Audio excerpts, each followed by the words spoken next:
اللہ کا فضل ہے میرا اکثر وقت مصروفیت میں ہوتا ہے، فون کرنے والے کو کیا پتا کہ میں کس حال میں بیٹھا ہوں، اور جب میں فون نہیں اٹھاتا ہوں تو مجھے فوراً فتویٰ آتا ہے متکبر ہو گئے ہو،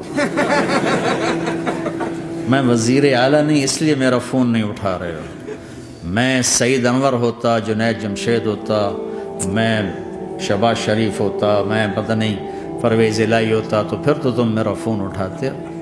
اس قسم کے میسج آتے ہیں پھر جو انتہائی تکلیف دہ ہوتے۔ کسی کی جو ذاتی زندگی ہے وہ اس کو اللہ نے حق دیا ہے، اس میں انٹرفیرنس جو ہوتی ہے کہ میں کسی کی بات سنوں نہ سنوں، اللہ نے مجھے حق دیا ہے۔ پھر خاص طور پر آپ فون کر رہے ہیں، آپ کو کیا پتا کہ اگلا کہاں بیٹھا ہوا ہے، اور اس نے بہت لوگوں کو بد اخلاق بھی کر دیا ہے، بدتمیز بھی کر دیا ہے، اور کچھ ایسا فوبیا ہو گیا ہے۔ میں ٹوائلٹ میں نے سنا فون تے گلاں کردا بیٹھا، باہر لائن لگی ہوئی اندر گلاں کردا بیٹھا۔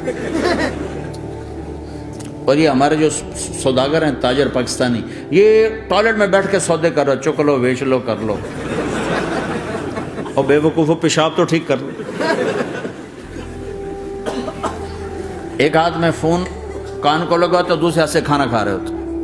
ارے اپنی جان کے دشمن نہ بنو کہ کھانا کھاتے ہو صرف کھانا کھاؤ، فون آف کر دو۔ بیوی کے پاس بیٹھے ہیں، خوش گپیاں ہو رہے ہیں، ٹرن بیوی تو پارا ہو گیا۔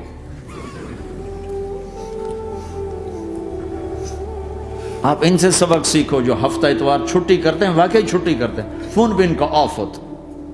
تمہیں کون سا ہابڑا پڑ گیا ہے کہ سوتے ہوئے بھی فون، بیوی کے پاس بیٹھے ہوئے فون، کسی کی نجی زندگی میں، پرائیویٹ زندگی میں اس قدر دخل اندازی، یہ بدتمیزی کی انتہا ہے۔ چونکہ میں اس کا دکھی ہوں اس لیے مجھے نہیں پتا یہاں تمہارے یہاں کیا دستور ہے، لیکن میرے ساتھ یہی ہوتا ہے کہ ایک نمبر سے 30 کالیں آ رہی ہوتی۔ ایک دفعہ میں بھول گیا، فون بند تھا، میں رات کو نفلوں میں تھا، جب سلام پھیر کے بستر پایا تو دیکھا 80 کال ایک نمبر سے آئی تھی، ایک نمبر سے 80۔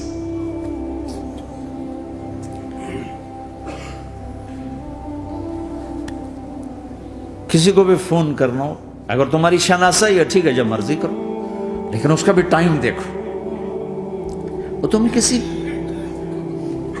تمہاری شناسائی نہیں، آدمی مصروف ہے، اس سے اجازت تو لے لو، میں آپ کو فون کر سکتا ہوں۔ ملاتے جا رہے ہیں، رات 12 فون کھلا رہے گا، انسان ہے، کچھ 1:30 بجے کے قریب ٹرن میری آنکھ کھل گئی۔ میں نے کہا کوئی مصیبت میں ہوگا جو آپ فون کر رہا ہے؟ کہا جی مولانا صاحب مسئلہ پوچھنا تھا کہ ٹوائلٹ میں دعا پڑھ سکتے ہیں کہ نہیں پڑھ سکتے؟ میں کہا پھٹے منہ تیرے مسئلہ، اور تجھے 1:30 بجے یہ یاد آ رہا ہے۔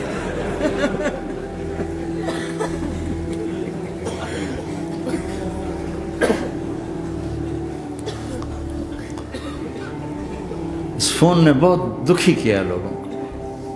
اس کے آداب سیکھو، جس دن چھٹی ہو فون بند کر دو، اپنے بچوں کے ساتھ رہو، بیٹھو فون بند کر دو۔